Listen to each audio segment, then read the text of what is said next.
The manager, Martin, was shaking in his polished shoes. The entire VIP section of the Obsidian was silent, terrified of the man sitting at table 1. Luciano D'Amico, the most feared industrialist in Rome, was screaming in a dialect of Italian so rapid and furious that even the restaurant's hired translator was crying. The billionaire was about to buy the building just to fire everyone inside. It was a disaster. But then, the sound of shattered glass cut through the shouting. It wasn't a manager or a diplomat who stepped forward. It was Ilara, the invisible waitress everyone treated like trash. She looked the billionaire in the eye and said 3 words that changed everything. The kitchen of the Obsidian was not a place for human beings. It was a place for machines made of flesh and bone. The heat was a physical weight, pressing down on the staff, smelling of truffle oil, searing steak, and fear. Ilara wiped the sweat from her forehead with the back of her wrist, careful not to streak the pristine white cuff of her uniform. She was 24 years old, but tonight she felt 100. Her feet throbbed in the cheap black shoes she had bought at a discount store in Queens, but she kept moving. In the Obsidian, standing still was a fireable offense. Table 4 needs water. Table 7 needs the crumb scraper. Move, Ilara, move. You are dragging your feet like a cow. The voice belonged to Martin, the floor manager. Martin was a man who wore suits that cost more than Ilara's yearly rent and treated his staff as if they were a personal insult to his existence. He had a sharp, weasel-like face and eyes that were constantly searching for a mistake. "I'm going, Martin," Ilara said, her voice steady.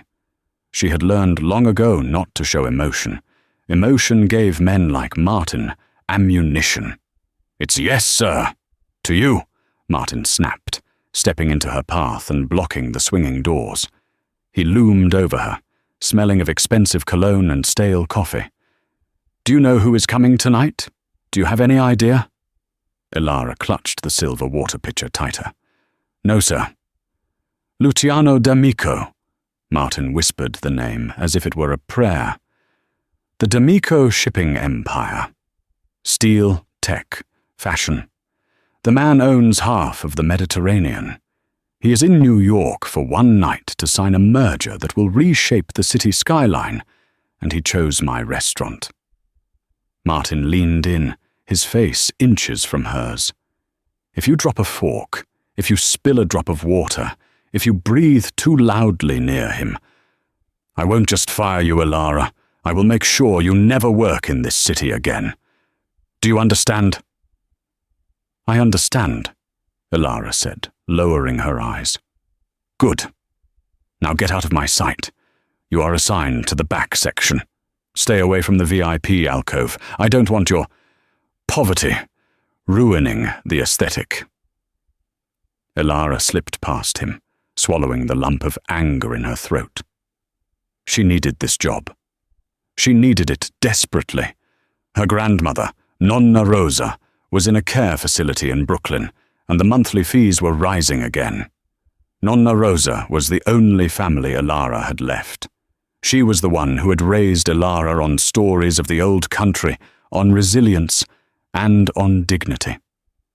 "Testa alta, Ilara," Nonna would say, even when they were eating soup made from water and old vegetables. "Head up, we are poor, but we are not trash." Ilara repeated the mantra in her head as she navigated the dining floor. The Obsidian was a temple of excess. Crystal chandeliers dripped from the ceiling like frozen tears. The patrons were adorned in diamonds and bespoke suits, laughing loudly about mergers and summer homes in the Hamptons. Ilara was invisible to them. She was just a pair of hands pouring water, a shadow clearing plates. She moved to the back section, near the kitchen doors, trying to stay out of trouble. But the atmosphere in the restaurant was shifting. A nervous energy rippled through the staff. The hostesses were frantically checking their makeup in the reflection of the wine cooler. The head chef was screaming about the temperature of the risotto. He was here. The heavy oak doors at the front of the restaurant swung open. Usually, the entrance of a guest was noticed by a few people. This time, the entire room seemed to tilt. Luciano D'Amico did not just walk into a room, he occupied it. He was tall, over 6 feet, with shoulders that strained the fabric of a suit that looked like it was cut from midnight itself. His hair was dark, swept back, revealing a face that was too harsh to be classically handsome, but too striking to look away from. He had a strong jaw, a nose that looked like it had been broken once in a fight, and eyes the color of cold espresso. He wasn't alone. Hanging onto his arm was a woman who looked more like a decoration than a companion. Clarissa van der Hoven, a socialite known for her Instagram following and her father's real estate money. She was wearing a red dress that was scandalously low-cut and laughing at something Luciano hadn't said. Martin rushed forward, bowing so low he looked like he might topple over. "Signore D'Amico, benvenuto. Welcome to the Obsidian. It is the honor of my life to host you." Luciano didn't look at Martin. He looked around the room, his eyes scanning the space with a predator's intensity. He looked bored, and underneath the boredom there was a simmering irritation. "The table," Luciano said. His voice was deep, gravelly, and heavily accented. It wasn't the smooth, romantic Italian accent from the movies. It was rough, sharp, the voice of a man who built his empire with his hands before he put on a suit. Right this way. Martin ushered them to the prime table in the VIP alcove, isolated by velvet ropes. Ilara watched from the shadows of the service station. She felt a strange shiver run down her spine. It wasn't fear exactly. It was recognition. She had seen that look in a man's eyes before. It was the look of a man who was surrounded by people, but was completely, utterly alone. "Stop staring," hissed Sarah, another waitress, nudging Ilara. "Martin catches you looking at the King of Rome, and you're dead." "He looks angry," Ilara whispered. "He's a billionaire," Sarah shrugged. "He's probably mad that his yacht is only 200 feet long. Come on, we have tables to turn." Ilara turned back to her work, but she kept one ear tuned to the VIP alcove. The storm had entered the building, and the air pressure was dropping fast. 20 minutes later, the disaster began. It started with the wine. Martin had summoned the head sommelier, a pretentious man named Johnny, who claimed to be an expert in Tuscan vintages. Johnny presented a bottle of 1995 Brunello with a flourish, speaking in flowery, broken Italian. Luciano stared at the bottle, then at Johnny. He said something in Italian. It was fast, clipped, and aggressive. Johnny blinked. Excuse me, signore?" Luciano repeated himself, louder this time. He gestured to the glass, his hand making a sharp, cutting motion. I believe he likes the vintage," Johnny stammered, looking at Martin for help. Martin stepped in, sweating. Of course. Pour the wine." Johnny poured. Luciano took one sip. His face darkened. He slammed the glass down on the table so hard the stem snapped. Red wine spilled across the pristine white tablecloth like a gunshot wound. The restaurant went silent. Clarissa let out a little shriek. "Luciano, my dress!" Luciano ignored her. He stood up, towering over Martin and Johnny. He began to speak, and this time it was a torrent. He was shouting, pointing at the wine, pointing at the menu, pointing at the kitchen. He wasn't speaking standard Italian anymore. He was speaking a dialect, thick, fast, and full of idioms that weren't in any textbook. It was the language of the docks of Naples and the back streets of Palermo mixed together. "He is crazy," Johnny whispered, backing away. "I don't understand him." "Fix this," Martin hissed at the staff. "Someone get the translator app. Get the chef. Does anyone speak Italian?" The head chef, a Frenchman named Pierre, came out. He tried to speak to Luciano in English. "Sir, if the wine is not to your liking—" Luciano cut him off with a bark of laughter that lacked any humor. He grabbed the menu and threw it onto the floor. Clarissa was now checking her phone, clearly more embarrassed by the scene than concerned for her date. "Luciano, stop it," she whined. "You're making a scene. Just order the steak." Luciano turned on her, his eyes blazing. He said something low and dangerous. Clarissa didn't understand the words, but she understood the tone. She shut her mouth. "He wants to leave," Martin panicked. "He's going to leave, and he's going to ruin us. I need a translator. Where is the agency translator?" "He's stuck in traffic on 5th Avenue," the hostess cried out. Martin looked like he was about to have a stroke. He turned to his staff, his eyes wild. "Does anyone here speak Italian?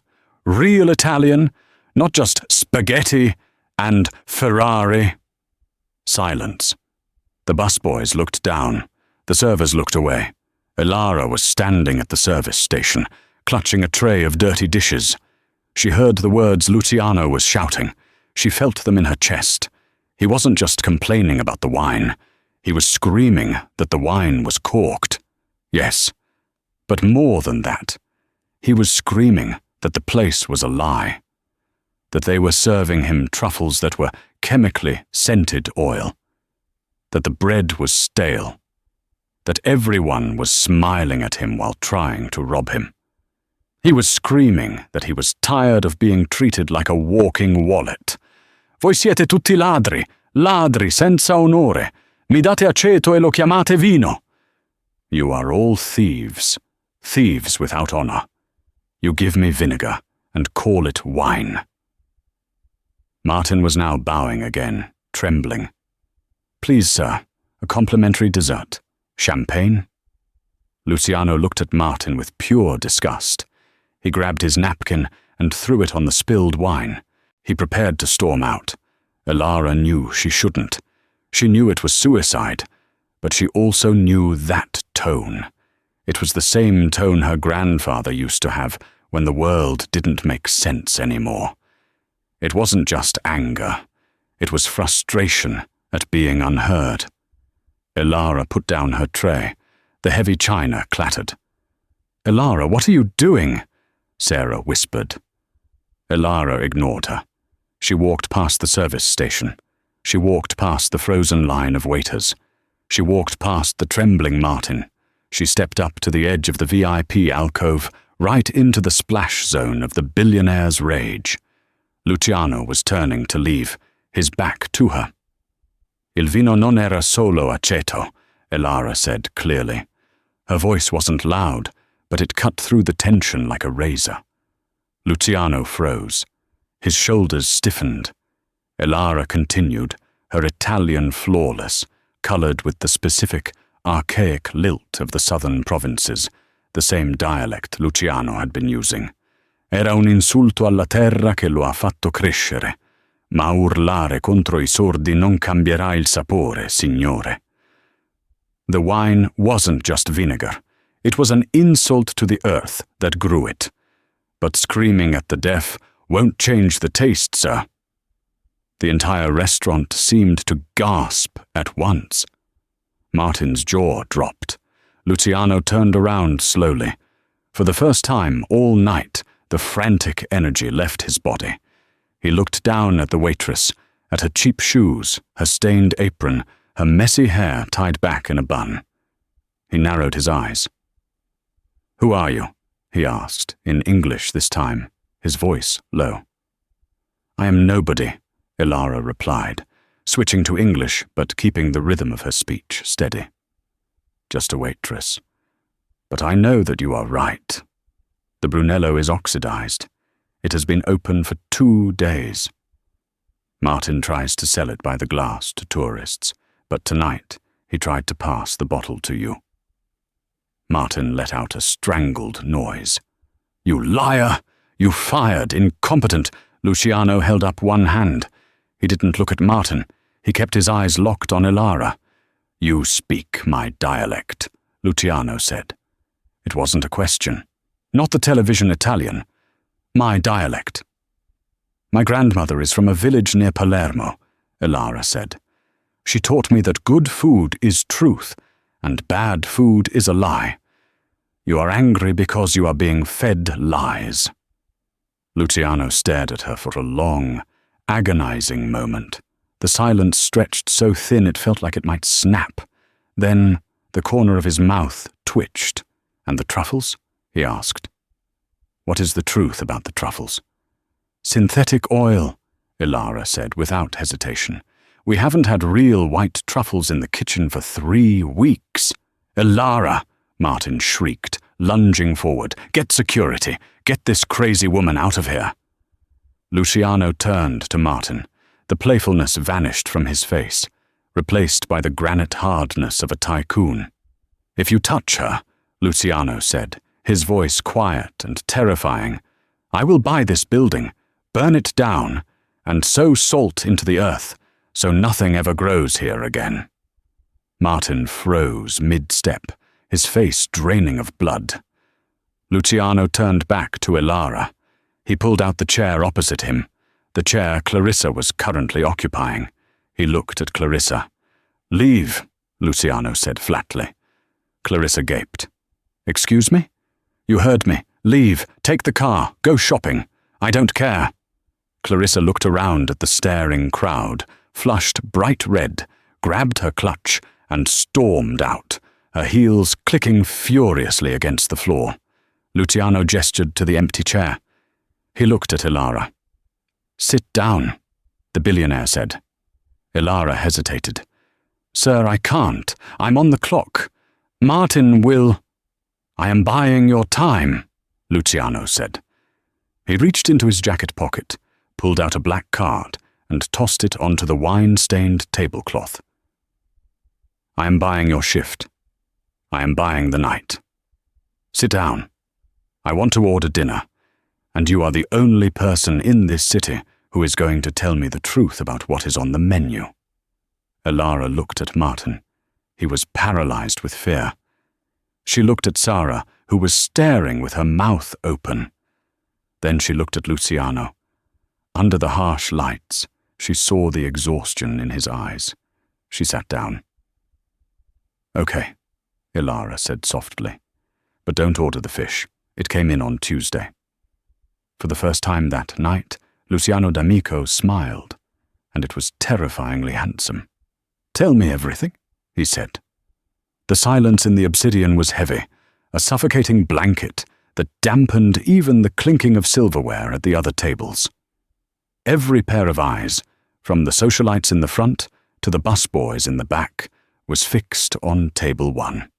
Ilara sat on the edge of the velvet chair. She felt ridiculous. Her apron was still tied around her waist, stained with a smudge of marinara sauce near the hem. Her black work shoes were scuffed. Sitting opposite her was a man wearing a Brioni suit that cost more than her grandmother's entire life savings. "So," Luciano said, leaning back. He didn't look at the menu. "If the fish is old and the truffles are fake, what can I eat in this place that won't kill me?" "Pasta," Ilara said immediately. "Specifically the cacio e pepe. It's simple. Cheese, pepper, pasta, water.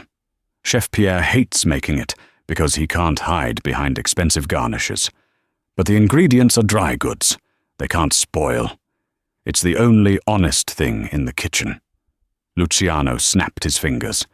Martin materialized instantly, sweating so profusely his forehead glistened. "Signore?"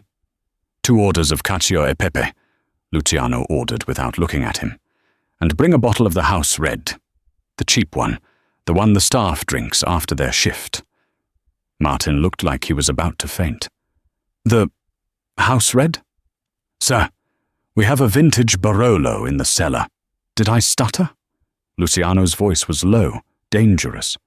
"Bring the wine the girl drinks." Martin scurried away. Luciano turned his gaze back to Ilara. Up close, she saw the lines of fatigue etched around his eyes. He wasn't just a billionaire. He was a man carrying the weight of an empire. "What is your name?" he asked. "Your full name." "Elara Rossi." "Rossi." Luciano nodded. "A good name. Common but strong.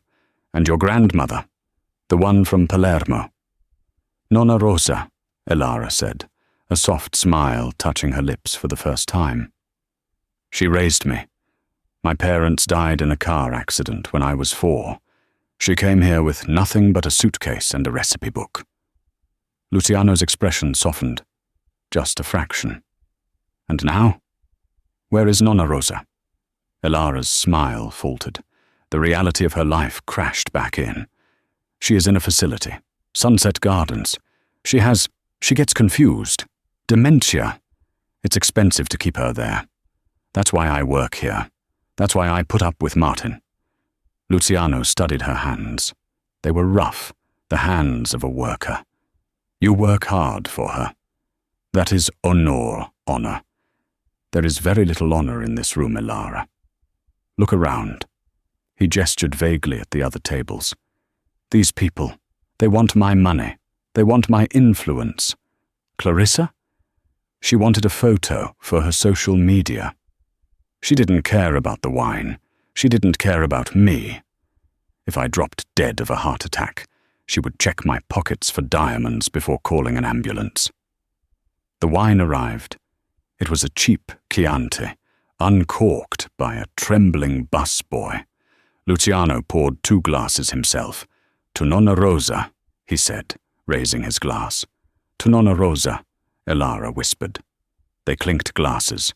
The wine was acidic, rough, and nowhere near as smooth as the Brunello, but Luciano drank it with a satisfaction he hadn't shown all night. "Listen to me, Elara," Luciano said, leaning in. "I am in New York for a reason.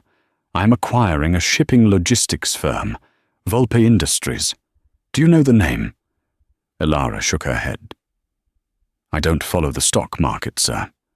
I follow the price of insulin and rent." "Alessandro Volpe is a snake," Luciano said, his jaw tightening. "He is selling me his company, but I know he is hiding something. We have the final negotiation tonight, at midnight. My lawyers are Americans. They speak Italian, but they learned it at Harvard. They don't hear the nuance. They don't hear the lies." The pasta arrived. It was steaming, coated in a creamy emulsion of cheese and pepper. Luciano picked up his fork and took a bite. He closed his eyes. "Good," he mumbled. "Simple. Real." He opened his eyes and looked at Elara with a sudden, piercing intensity. "I need you." Elara choked on her water.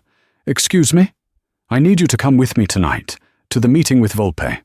"Sir, I'm a waitress," Elara laughed nervously. "I carry plates. I don't negotiate billion-dollar mergers." "I don't need you to negotiate," Luciano said. "I have lawyers for that. I need a lie detector. I need someone who speaks the dialect of the streets. Volpe is from the South, like us. When he gets comfortable, he slips into the dialect. He thinks my American lawyers won't understand the insults or the hidden meanings. But you heard that wine was corked from across the room. You have the ear." "I can't," Elara said, looking toward the kitchen.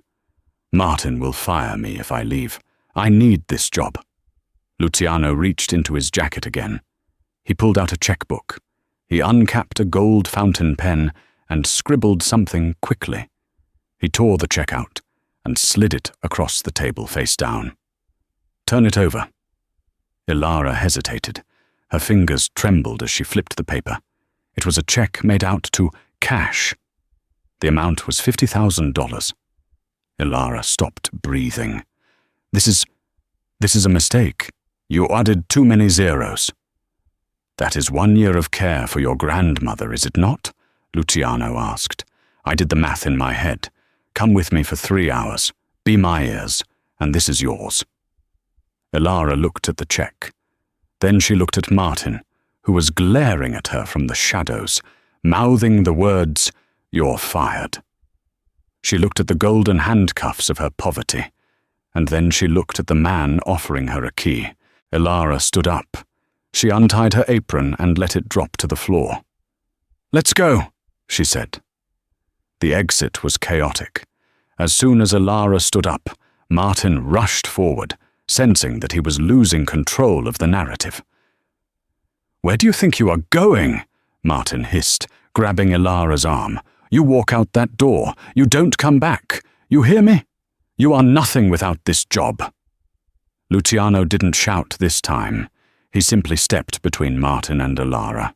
He was a wall of muscle and expensive wool. He placed a hand on Martin's chest and pushed, gently, but with enough force to send the manager stumbling back into a waiter carrying a tray of espressos. Cups shattered. Brown liquid splashed onto Martin's shoes. "She is with me," Luciano said calmly. "And if you speak to her again, I will buy this building and turn it into a free public toilet." He took Elara's hand. His palm was warm and rough, and led her out of the restaurant. Outside, the New York air was crisp and cold. A black SUV, an armored Cadillac Escalade, was waiting at the curb. A driver opened the door. Elara slid onto the leather seats. The interior smelled of leather and cedarwood. It was quiet, a stark contrast to the noise of the restaurant. "Where are we going?" Elara asked, clutching her purse. She felt underdressed in her black trousers and white button-down shirt. She had taken off her name tag, but the outline of it was still pressed into the fabric. "The Pierre Hotel," Luciano said, checking his phone. His face was illuminated by the screen, highlighting the sharp angles of his cheekbones. "The penthouse." Volpe insisted on meeting on neutral ground, but he rented the most expensive suite in the city to intimidate me. He likes to play games. "And what is the game?" Elara asked. "He wants to sell me a logistics network in Sicily, the port of Gioia Tauro, but the price is too low. When a man like Volpe sells something cheap, it's because it's poisoned." Luciano looked at her. He seemed to really see her for the first time, not just as a savior, but as a woman. He reached into a compartment next to the seat and pulled out a silk scarf. It was patterned with gold and black chain links. Versace. "Put this on," he said softly. "It's cold." Elara wrapped the scarf around her neck. It cost more than her car. "Thank you."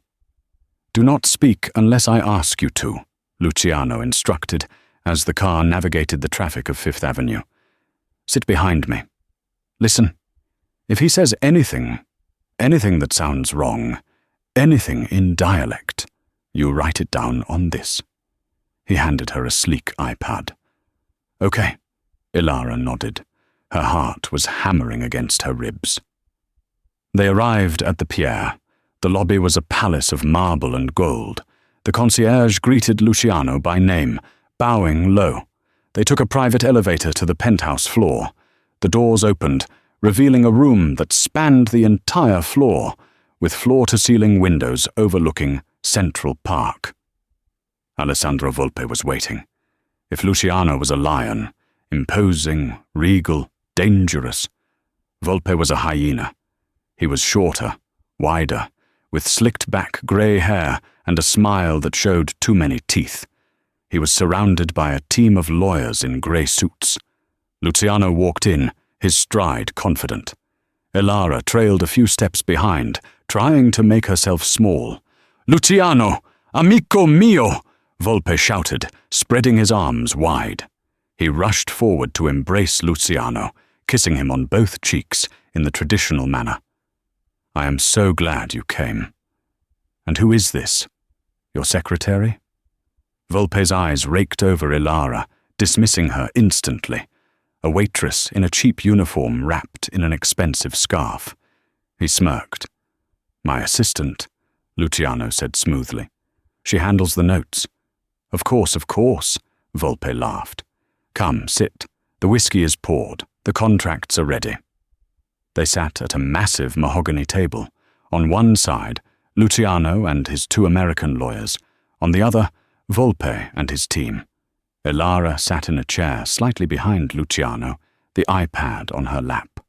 The negotiation began in English. It was boring, technical talk about assets, liabilities, and labor unions. Luciano was sharp, questioning every figure. Volpe was smooth, deflecting with jokes and smiles. "The port is in prime condition," Volpe said, puffing on a cigar. "New cranes, automated systems. We just want to offload it to focus on our tech sector in Milan. It is a gift to you, Luciano." A gift. Luciano remained stoic. "And the environmental permits, are they up to date?" 100%, Volpe said. "We have the green stamp from the EU." The lawyers shuffled papers. It looked like a standard deal. But Elara was watching Volpe. She noticed that every time Luciano asked about the land surrounding the warehouses, Volpe's eyes flicked to the man on his left, a silent man with a scar on his chin. Then, Volpe leaned back and spoke to the scarred man. He spoke in a dialect so thick and rapid it sounded like a different language entirely. It was the Calabrian dialect, deep from the mountains. "Uscemu si sta scattando puro, a merda suta terra," Volpe muttered rapidly, smiling at Luciano as he said it. Luciano's lawyers didn't blink. They thought he was just making a side comment. But Elara froze. Her fingers hovered over the iPad. Volpe had said, "The idiot is buying the shit under the ground too." Elara typed it out. She tapped Luciano's shoulder gently. Luciano glanced at the iPad. His eyes didn't widen, but his jaw muscle jumped. He looked back at Volpe. "Is there a problem, Alessandro?" No, Volpe smiled. "I was just telling my associate, Marco, that you are a tough negotiator. You squeeze every penny." "I try," Luciano said. "Let's talk about the land rights, the soil reports." Volpe waved his hand. "Standard dirt, rocks and sand. Nothing to worry about." He turned to the scarred man again. "Spera mucca, non scava, troppo affunno, sino trova l'ossa." Elara's blood ran cold. "Let's hope he doesn't dig too deep, or else he will find the bones," she typed frantically. "He is hiding something buried. Illegal waste? Bodies?" Luciano read the screen. He went very still. The temperature in the room seemed to drop 10 degrees. Luciano stood up slowly. He buttoned his jacket. "Alessandro," Luciano said, his voice terrifyingly calm. "I think we are done here." Volpe's smile faltered. "What?" "We are about to sign. The price is for the port," Luciano said, "not for the cleanup of whatever you buried under the foundations." Volpe's face went pale. The silence in the room was deafening. The American lawyers looked confused. "I don't know what you are talking about," Volpe stammered. "Don't lie to me." Luciano stepped closer. "You just told Marco. You hope I don't dig too deep. You hope I don't find the bones." Volpe looked at Luciano, then at the lawyers, and finally, his eyes landed on Elara. The realization hit him. The girl in the corner. The invisible assistant. Volpe's face twisted into a snarl. He stood up, knocking his chair over. "You brought a spy?" Volpe shouted, pointing a shaking finger at Elara. "You brought a rat into my house?" "I brought someone who speaks the truth," Luciano said. "Something you have forgotten how to do." Volpe laughed, a harsh, ugly sound. "She is nothing. Look at her shoes. She is a peasant, a servant. You take advice from the help, Luciano. That is why your father never respected you." It was a low blow, a personal strike intended to hurt. Luciano flinched, but before Luciano could respond, Elara stood up. The fear she had felt earlier was gone, replaced by the same cold fire she had felt in the restaurant. She walked up to the table. She looked Volpe in the eye. "Meglio essere un servo con onore che un re che dorme su un cimitero," Elara said in perfect Calabrian. Better to be a servant with honor than a king who sleeps on a graveyard. Volpe looked like he had been slapped. "Let's go," Luciano said, taking Ilara's arm. "The deal is dead." They turned to leave. "You walk away now, D'Amico," Volpe screamed after them, "and I will ruin you. I will sell to the Russians. You will lose the Mediterranean." Luciano didn't look back. He marched Ilara to the elevator. The doors closed, cutting off Volpe's screaming.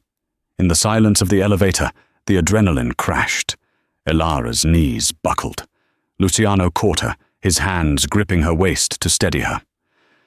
"Are you okay?" he asked, his voice urgent. He is a monster," Ilara whispered. "What did he bury there?" "Toxic waste. Maybe worse. The mafia used to dump chemical runoff in the foundations of construction sites in the 90s. If I had bought that land, I would be liable for billions in cleanup. I would be in prison." Luciano looked at her. His eyes were wide with a mix of shock and admiration. "You saved me," he said. "You just saved my entire company." "I just translated." Ilara managed a weak smile. "No." Luciano shook his head. He reached out and tucked a loose strand of hair behind her ear. His fingers lingered on her cheek for a second longer than necessary. The electricity between them was sudden and undeniable. "You didn't just translate," he said. "You saw him. You saw the truth." The elevator dinged. They were back in the lobby. "What happens now?" Ilara asked. Luciano's expression hardened. Now I go to war with Volpe. But I can't do it alone. I have plenty of lawyers, Ilara. I have plenty of experts. But I have no one I can trust." He took her hand again. "Quit your job," Luciano said. "Officially. Don't go back to the Obsidian. Work for me. Be my personal consultant. Name your salary." Ilara looked at him. It was a fairy tale offer. But life had taught her that fairy tales usually had a price. "I can't just leave my life," she said. "I have Nonna. I have debts. I will pay the debts. I will move Nonna to the best facility in New York. Just say yes." It was tempting. God, it was tempting. But before Ilara could answer, the glass doors of the hotel burst open. Police officers swarmed into the lobby. Behind them walked a man in a trench coat. He held up a badge. "Luciano D'Amico," the detective shouted. "Yes?" Luciano stepped forward, shielding Ilara. "You are under arrest for corporate espionage and the attempted blackmail of Alessandro Volpe." Ilara gasped. Volpe had made a move, and he had moved fast. "This is ridiculous," Luciano snarled as the officers grabbed his arms. "Volpe is the criminal." "Tell it to the judge," the detective said. He looked at Ilara. "And check the girl. She's the accomplice." "Don't touch her," Luciano roared, struggling against the cuffs. "She has nothing to do with this." Ilara was frozen. In the span of 3 hours, she had gone from serving pasta to being arrested in the lobby of the Pierre. As they dragged Luciano away, he locked eyes with her. "Call my lawyer," he shouted. "His name is Arthur Penhaligon. Find him. Ilara, trust me." Then he was gone, pushed into a squad car. Ilara stood alone in the lobby of the luxury hotel, clutching the iPad and the check for $50,000. The concierge was staring at her. She wasn't a waitress anymore. She wasn't an assistant. She was the only witness to a crime that could bring down 2 empires, and she had no idea what to do. The lobby of the Pierre was a cage of gold and glass. Ilara stood there, the iPad clutching to her chest like a shield. The flashing lights of the police cruisers outside painted the marble walls in frantic strokes of red and blue. She was alone. Luciano was gone. A man in a dark suit, one of Volpe's lawyers, was staring at her from across the lobby. He picked up his phone, his eyes never leaving her face. He whispered something, then started walking toward her. Panic, cold and sharp, spiked in Ilara's chest. She knew that look. It was the look of a predator spotting a wounded animal. Volpe wasn't done. He had removed the king. Now he was coming for the witness. Ilara turned and ran. She burst out of the side exit into the biting wind of 61st Street. It had started to rain, a freezing drizzle that soaked her thin white shirt instantly. She didn't stop. She kicked off her heels, grabbing them in one hand, and ran in her stocking feet against the wet pavement. She needed to find Arthur Penhaligon. She hailed a yellow cab, practically throwing herself onto the back seat. "Wall Street," she gasped. "The Penhaligon law firm. Go, please just go." The driver, a gruff man with a Knicks cap, looked at her in the rearview mirror, disheveled, wet, holding expensive shoes and a high-tech tablet. He didn't ask questions. He hit the gas. 40 minutes later, Ilara was standing in a mahogany-panelled office that smelled of old paper and pipe tobacco. Arthur Penhaligon was not what she expected. He was a man in his 70s, with a shock of white hair and a bow tie that looked like it belonged in a 19th century oil painting. He sat behind a desk cluttered with files, looking at Ilara over the rim of his spectacles. "So," Arthur said, his voice a dry rasp, "you are the waitress, and Luciano is in central booking." "He didn't do it," Ilara said, shivering despite the blanket Arthur's secretary had given her. "Volpe framed him. Volpe has people on the inside. He knew the police were coming." "Volpe always knows," Arthur sighed, taking off his glasses and rubbing the bridge of his nose. "He owns half the precinct. The charge is corporate espionage. They claim Luciano hired a hacker to steal Volpe's trade secrets. They found the stolen data on Luciano's server 10 minutes ago." "It's a lie," Ilara insisted. She slammed the iPad onto the desk. "The truth is in here. Luciano recorded the meeting. He didn't tell Volpe, but the app was running. I saw the waveform moving." Arthur sat up straighter. "You have audio?" "I have audio," Ilara said, "but it's in Calabrian dialect. The police won't understand it. The court won't understand it. Volpe will say they were discussing, I don't know, grandmother's recipes.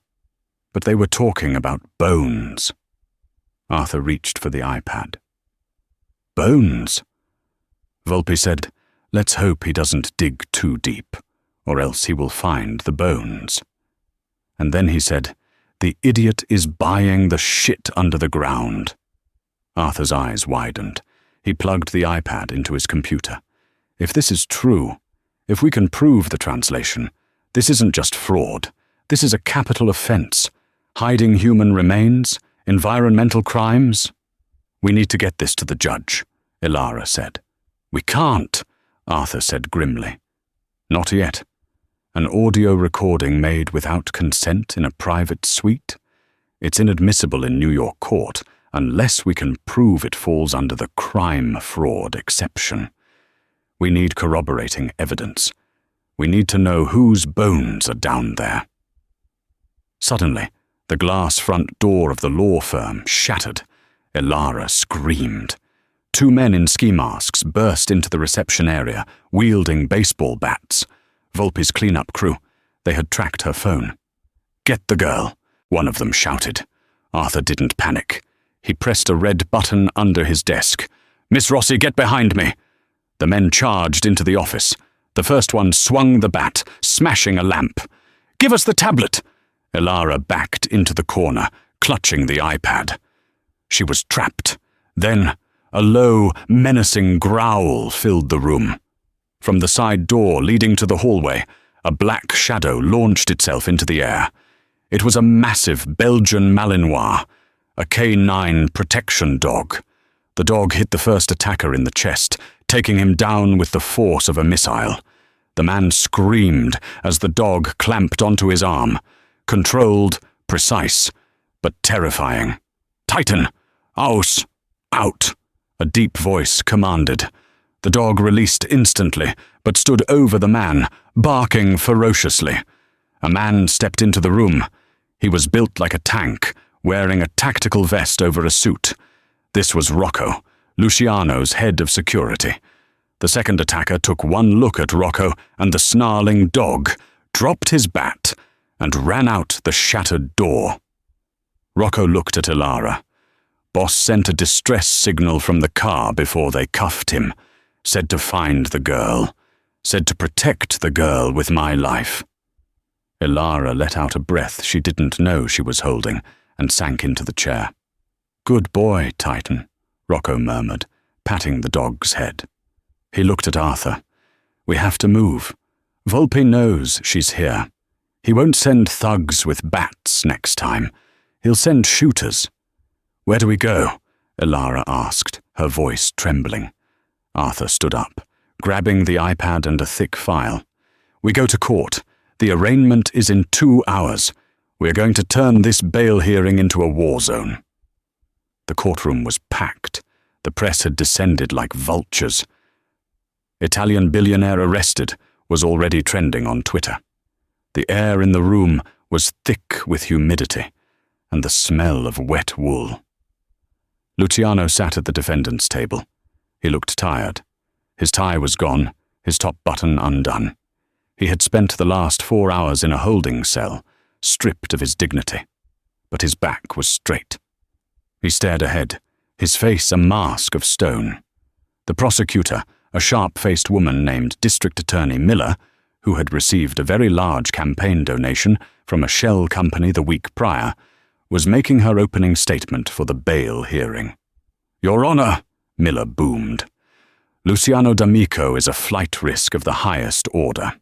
He has access to private jets, multiple passports, and billions of dollars in offshore accounts.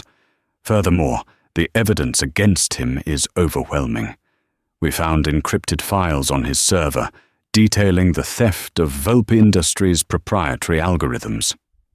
The judge, an older man with a tired face, looked over his glasses. "Mr. Penhaligon? What says the defense?" Arthur stood up. He looked frail next to the aggressive prosecutor, but his voice carried the weight of 50 years of law.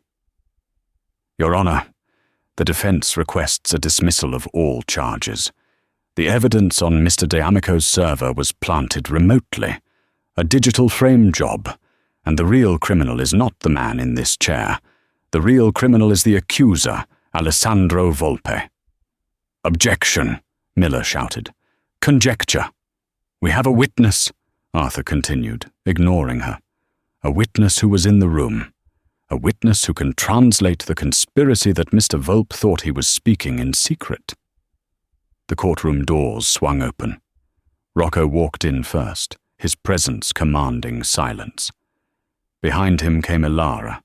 She had cleaned up in the bathroom of the law firm. She wore a borrowed blazer that was too big for her, but she walked with her head high. She caught Luciano's eye. Luciano's expression broke. For a second, the stone mask crumbled, revealing pure relief, and something else. Adoration. "This is highly irregular," the judge grumbled. "Who is this?" "Ilara Rossi," Arthur said, "an expert linguist in the Calabrian dialect. She's a waitress," Volpe's lawyer shouted from the gallery. "She serves pasta." "Take the stand, Miss Rossi," the judge ordered, intrigued. Ilara walked to the stand. She placed her hand on the Bible. She swore to tell the truth. Arthur hooked the iPad up to the court's audio system. "Miss Rossi," Arthur said, "please tell the court what we are about to hear." "We are about to hear Alessandro Volpe confessing to hiding illegal waste and human remains under the port of Gioia Tauro," Ilara said, her voice shaking slightly, then firming up. "He speaks in a dialect from the Aspromonte Mountains. It is a code he uses to conduct business." "Play it," the judge said. Static filled the courtroom. Then, Volpe's voice. "Speramu che non scava troppo a funno, sino trova l'ossa." "Translate," Arthur said. He says, "Let's hope he doesn't dig too deep, "Or else he will find the bones," Ilara said clearly. The courtroom murmured. "Objection." The prosecutor stood up. "Translation is subjective. Ossa can mean structures or frameworks." He was talking about the architectural bones of the building. Ilara leaned into the microphone. She looked directly at the prosecutor. "In the Aspromonte dialect," Ilara said, her voice ringing out, "when you speak of building frames, you use the word telai. When you speak of human remains, you use ossa. And when he said, 'The idiot is buying the shit under the ground,' merda, he wasn't talking about soil, he was talking about toxic sludge." She paused, then delivered the final blow. I recognized the name of the man he was speaking to. Marco the Scar. I remember him from the news in Italy when I was a child. He was the enforcer for the disposal syndicates. If he is involved, those bones belong to the union leaders who went missing in 1998. The silence in the courtroom was absolute. The judge looked at the prosecutor. "Ms. Miller, do you have a certified translator who can dispute this specific dialectal nuance?" The prosecutor looked at her phone. She looked at Volpe's lawyer, who was currently trying to sneak out of the back door. She realized the ship was sinking. "No, Your Honor," she whispered. "I want a recess." The judge slammed his gavel. "And I want the NYPD to excavate the foundations of that port immediately. Mr. D'Amico is released on his own recognizance until this is sorted." "Bail granted!" the judge roared. Pandemonium broke out. Reporters shouted questions. Luciano didn't look at them. He stood up and walked straight to the witness stand. A bailiff tried to stop him, but Luciano just looked at him, and the man stepped aside. Luciano reached up and offered his hand to Ilara. "You did it," he said, his voice rough with emotion. "You walked into the lion's den twice for me." "I told you," Ilara said, taking his hand. "I don't like liars." Luciano pulled her down from the stand, not caring about the cameras. He pulled her close, his hand resting on the small of her back. "Come," he said. "We have to go. This isn't over. Volpe is desperate now, and a desperate man is the most dangerous kind." "Where are we going?" Ilara asked, as they pushed through the crowd, flanked by Rocco and Titan. "The airport," Luciano said. "We are going to Italy. We are going to find those bones ourselves before Volpe's men can move them." Ilara's heart skipped a beat. "Italy? I haven't been back since—" "We are going home, Ilara," Luciano said, guiding her toward the exit. "And we are going to finish this."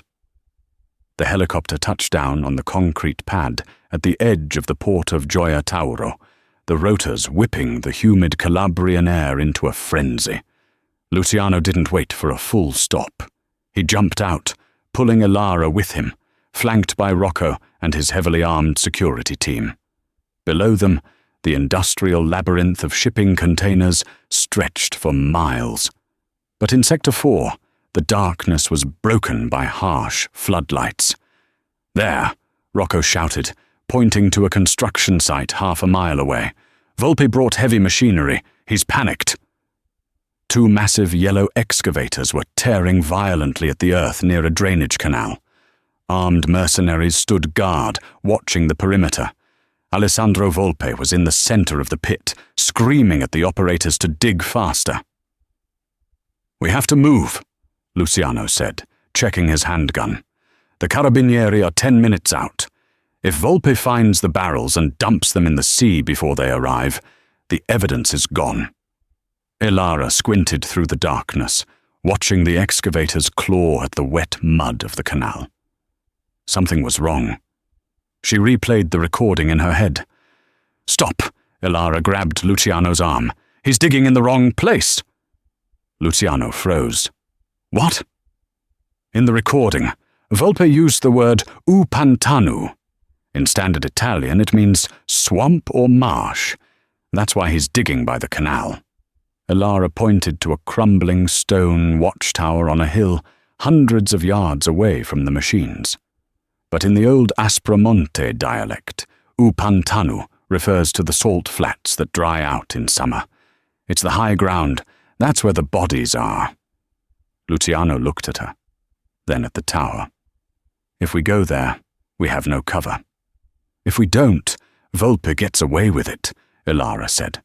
Rocco, Luciano barked. Create a diversion. Draw their fire toward the canal. We are going to the tower. Rocco nodded grimly. He signaled his team. Gunfire erupted, echoing off the metal containers. Volpe's mercenaries scrambled for cover, returning fire blindly. Amidst the chaos, Luciano and Elara sprinted into the shadows, weaving through the maze of rusted steel until they reached the base of the tower. The earth here was dry and hard-packed. Here, Elara gasped, dropping to her knees. She clawed at the dirt with her bare hands. Luciano joined her. Inches below the surface, the soil turned a sickly, yellowish color. Luciano's fingers hit hard plastic. He brushed away the dirt, revealing the top of an industrial drum marked with a corroded biohazard symbol. We got him, Luciano breathed. You got nothing, a voice sneered from the darkness. They spun around. Marco the Scar, Volpe's top enforcer, stepped out from behind the tower ruins. He held a large caliber pistol leveled at Luciano's chest. Step away from the hole, Marco commanded. Mr. Volpe is going to enjoy burying you in it. Luciano moved in front of Elara. It's over, Marco. The police are coming. I don't hear sirens. Marco smiled, his scar twisting. He cocked the hammer. Elara looked at the killer. She didn't see a monster. She saw a man trapped in the past. She stepped out from behind Luciano.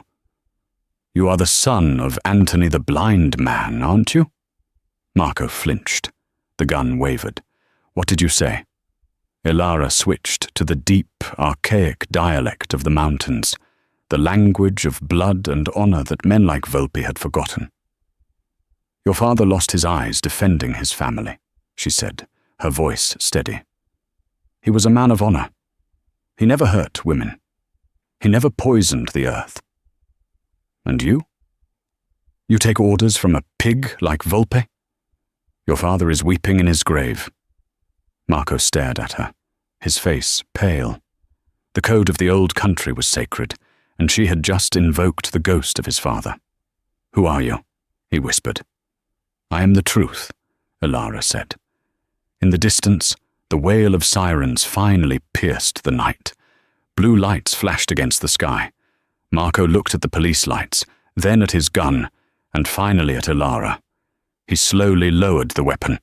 Go, Marco spat, backing into the shadows. Before I change my mind. He vanished into the night just as the carabinieri swarmed the site. Alessandro Volpe was arrested, standing knee-deep in mud, screaming that he had been framed. But the police found Luciano and Elara by the tower, standing over the exposed barrels of toxic waste. As the sun rose over the Mediterranean, painting the sky in gold and violet, Luciano took Elara's dirt-stained hands in his. You saved us, he whispered. You saved everything. I just translated. She smiled, exhausted. No, Luciano said, pulling her close. You led the way. He kissed her then, a promise sealed in the morning light. 6 months later. The kitchen of the roadside diner in New Jersey was hot and smelled of grease. Martin, the former manager of the Obsidian, scrubbed a burnt pan, sweat dripping into his eyes. Hey, new guy! The cook yelled. Faster! Tables are waiting. Yes, sir, Martin mumbled, his arrogance long gone. Meanwhile, in Manhattan, the doors of the Obsidian swung open. The staff straightened up immediately. Elara walked in. She wore a tailored white suit that glowed under the chandeliers. On her finger sat a diamond that caught the light with every movement. She wasn't holding a tray. She was holding the hand of Luciano D'Amico. The new manager rushed over. Mr. and Mrs. D'Amico, your table is ready. They sat at table 1. Luciano poured a glass of 1995 Brunello, perfectly aged, flawlessly served. To the waitress who spoke perfect Italian, Luciano toasted, his eyes full of love. Ilara clinked her glass against his, smiling at the memory of the girl she used to be.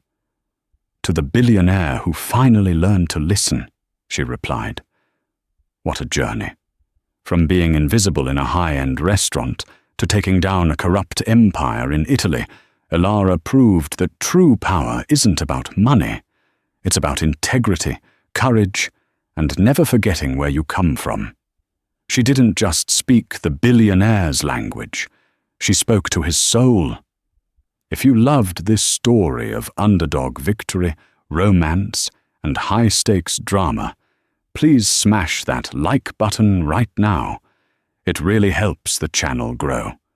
Don't forget to share this video with anyone who loves a good twist, and subscribe with notifications on so you never miss the next thrilling story. What did you think of Ilara's final confrontation with Marco? Let me know down in the comments. Thanks for watching.